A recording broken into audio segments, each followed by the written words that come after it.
Welcome, अस्सलाम वालेकुम dear teachers. मैं आपके साथ पहले भी लेसन प्लान का एक स्केच जो है वो शेयर कर चुकी हूँ और अब मैं आपके साथ मज़ीद ये लेसन प्लानिंग जो है वो शेयर करने वाली हूँ कि आपने किस तरह से लेसन प्लान बनाना है और किस तरह से उसको फॉलो करना है। जो पहले इससे वीडियो मैंने बनाई है वो भी डिटेल्ड वीडियो मैंने बनाई है कि आपने स्केच किस तरह से बनाना है और उसको आपने फॉलो कैसे करना है। अब इसमें मैं आपको समझाती हूँ कि ये भी सेम आपने बिल्कुल सिंपल एंड इजी वे में ये बनाया गया है। वो स्केच जो है वो आपने माइंड में रखना है। जो एक ट्रेंड टीचर होता है, जो एक्सपीरियंस्ड टीचर होता है, वो ऑलरेडी ये सारी चीज़ें अपने माइंड में रखता है और उसको पता होता है कि मेरा जो मेन मोटिव है वो क्या है। ठीक है, उसको जनरल ऑब्जेक्टिव्स अपने मालूम होते हैं, स्पेसिफिक ऑब्जेक्टिव्स वो हमेशा माइंड में रखता है और सबसे ज़्यादा इम्पोर्टेंस वो स्पेसिफिक ऑब्जेक्टिव्स को देता है। उसके बाद टीचर लर्निंग मटेरियल में वो सब जानते हैं, सारे के सारे टीचर्स चाहे वो न्यू हैं या एक्सपीरियंस्ड हैं, उन सबको मालूम है कि वाइट बोर्ड आता है, white board marker, dusters and scale etcetera. उसके बाद प्रीवियस नॉलेज, हर टीचर जानता है कि प्रीवियस नॉलेज चेक करना होता है। उसके बाद इंट्रोडक्शन, अपने टॉपिक को इंट्रोड्यूस करवाना होता है। उसके बाद प्रेजेंटेशन में अपना फुल कंप्लीट लेक्चर देना होता है, अपनी सारी स्किल्स आपने शो करनी होती हैं और अपना जितना भी एक्सपीरियंस आपको होता है वो सारा आप इस प्रेजेंटेशन में शो कर रहे होते हैं।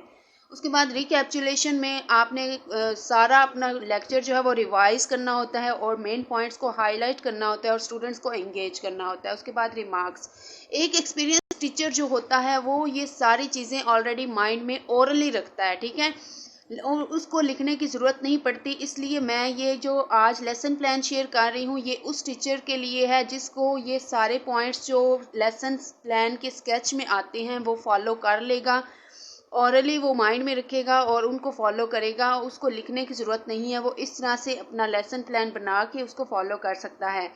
मैंने ये लेसन प्लान बनाया है, यहाँ पे नेम ऑफ लेक्चरर आएगा, जो मैम या जो भी टीचर लेक्चर दे रही हैं उनका नेम आएगा यहाँ पे। उसके बाद क्लास आएगी, क्लास को मेंशन करना है आपने, सब्जेक्ट को भी मस्ट मेंशन करना है, टॉपिक है हमारा नंबर्स, और डेट को आपने लिखना है। अगर आप वीकली बना रही हैं तो आप डेट को मेंशन करेंगी कि 12 से लेके मेरा ये 16 तक जाएगा, तो इसलिए मैंने ये डेट मेंशन कर दी है। और ड्यूरेशन यहाँ पे आप बताएंगी कि आपके लेक्चर की ड्यूरेशन क्या है, what is the duration of your lecture, आपके पीरियड का टाइम कितना है। ठीक है, वो आप यहाँ पे बताएंगी। ठीक है, यहाँ पे बेसिकली वो टाइम हम मेंशन करते हैं जितना टाइम आप लेक्चर में लगाएंगी। ठीक है, जो पीरियड का टाइम होता है वो 45 मिनट्स भी हो सकता है या 50 मिनट्स भी हो सकता है। ठीक है, लेकिन यहाँ पे आपने इतना टाइम मेंशन करना है जितना आप ले रहे हैं, जितना आपको लेक्चर डिलीवर करने के लिए टाइम चाहिए वो आप यहाँ पे मेंशन करेंगी।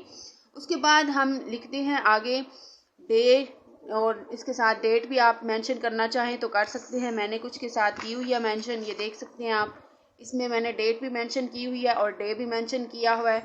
और उसके बाद लेसन का नेम आएगा या फिर लेसन नंबर आप लिख सकते हैं। इट्स अप टू यू कि आप क्या लिखना चाह रही हैं, बस आपका मोटिव जो है वो क्लियर होना चाहिए, आपको समझ आनी चाहिए कि आपने क्या लिखा है और आप क्या फॉलो कर रहे हैं। उसके बाद लेक्चर डिटेल्स आ जाएंगी कि आपने क्या क्लास वर्क में करवाया है, आपने लेक्चर में क्या समझाया है, और उसके बाद आपने होमवर्क में कोई एक्टिविटी दी है स्टूडेंट्स को या नहीं दी। ये बिल्कुल सिंपल सा है, बहुत इजी सा ये लेसन प्लान है। आप इसी तरह से इसे फॉलो कर सकती हैं और इसी तरह से आप बनाएं, इंशाल्लाह आपको बहुत ज़्यादा सक्सेस मिलेगी। पेज नंबर 7 मैंने मेंशन किया हुआ है, फुल एक्टिविटी। पेज नंबर 7 पे जितनी एक्टिविटीज़ हैं वो उसमें सारी करवाऊंगी, वो जितने क्वेश्चंस होंगे उसके बाद ये क्लास वर्क में मैं करवाऊंगी और अच्छी तरह से समझाऊंगी। उसके बाद मैंने होमवर्क में भी इसको ये करने के लिए दे दिया है। ठीक है, 1 डे का कंप्लीट हो गया हमारे पास लेसन प्लान। उसके बाद हमारा ट्यूसडे का स्टार्ट हो रहा है। ट्यूसडे का पेज नंबर 8 है, right the names of numbers. Numbers के जो नेम्स हैं वो लिखने हैं। तो जैसे कि नाम से ही जाहिर हो रहा है कि नंबर्स के नेम्स लिखने हैं, यानी कि डिजिट्स में दिया होगा और हमने इसको वर्ड्स में लिखना है। ठीक है, तो A B C and D. बच्चे अभी छोटे हैं, अभी आना स्टार्ट हुए हैं, तो इसलिए बिल्कुल थोड़ा थोड़ा करके ग्रेजुअली हम लेसन जो है इंक्रीज़ करते जाएंगे। इसलिए मैंने स्टार्ट में सिर्फ इसको 4 दिए हैं, 4 क्वेश्चंस। ठीक है, A B C and D in class work and homework. Class work में भी करवाऊंगी और होमवर्क में भी करने के लिए घर के लिए दे देंगे। उसके बाद सेकंड डे का भी लेसन प्लान डन। वेडनेसडे को हम क्या करेंगे, page number 8, right the names of numbers. Again हमारा पास जो लेक्चर की डिटेल्स हैं, जो टाइटल है हमारे पास वो सेम है, right the names of numbers. उसके बाद EFGH ये 4 मैं क्वेश्चंस क्लास वर्क में भी करवाऊंगी और होमवर्क में भी दूंगी। उसके बाद थर्सडे को पेज नंबर 9 राइट इन नंबर्स में लिखना है, ठीक है। अब यहाँ से जाहिर हो रहा है कि ये वर्ड्स में दिया हुआ होगा और हमने इसको डिजिट्स में लिखना है, तो यहाँ पे मैंने क्वेश्चन नंबर 2 कंप्लीट दे दिया। उसके बाद फ्राइडे का है page number 9 question number 3 write these numbers in thousands, hundreds and tens. Question number 3 है जो हमारा, उसको हमने थाउजेंड्स में लिखना है, हंड्रेड्स में लिखना है एंड टेंस में लिखना है, ठीक है। डन हो गया। ये क्लास वर्क में भी होगा और होमवर्क में भी होगा और इस तरह से हमारा एक पूरे वीक का जो लेसन प्लान है वो कंप्लीट हो गया है और हमने इसी तरह से इसको बनाना है, इसको फॉलो करना है और इंशाल्लाह ताला आपको बहुत सक्सेस मिलेगी। आप बिलीव करें कि इंशाल्लाह आपको अगर कोई भी इसमें डिफ़िकल्टी आती है तो आपको इस वीडियो को देखने के बाद कोई भी डिफ़िकल्टी नहीं रहेगी, कोई परेशानी नहीं रहेगी और आप कंप्लीटली गाइडेंस इससे हासिल करेंगे। अगर फिर भी आपको समझ नहीं आती तो आप मुझसे कमेंट्स में ज़रूर पूछ सकती हैं, मैं इंशाल्लाह आपको कमेंट्स में आंसर ज़रूर करूँगी। तो होप्स हो कि आपको समझ आ गई होगी। ये मैथ का है, ठीक है।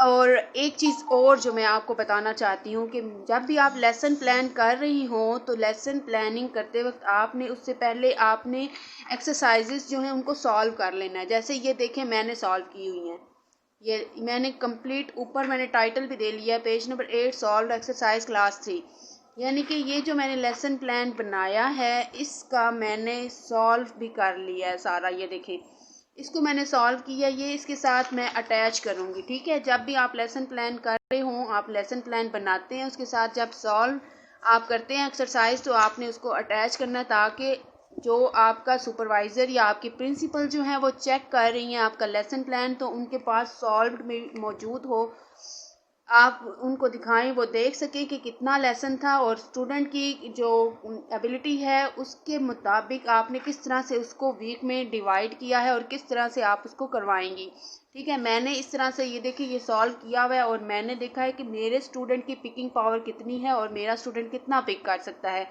उस लिहाज से मैंने इसको डिवाइड किया है और मैंने पूरे वीक का लेसन प्लान जो है वो कर लिया है। अब मेरे पास लेसन प्लान भी आ गया, उसकी सॉल्व्ड एक्सरसाइज भी आ गई और मुझे पूरा वीक कोई भी ज़रूरत नहीं है किसी से कोई गाइडेंस लेने की या किसी से कोई डिस्कशन करने की, ठीक है।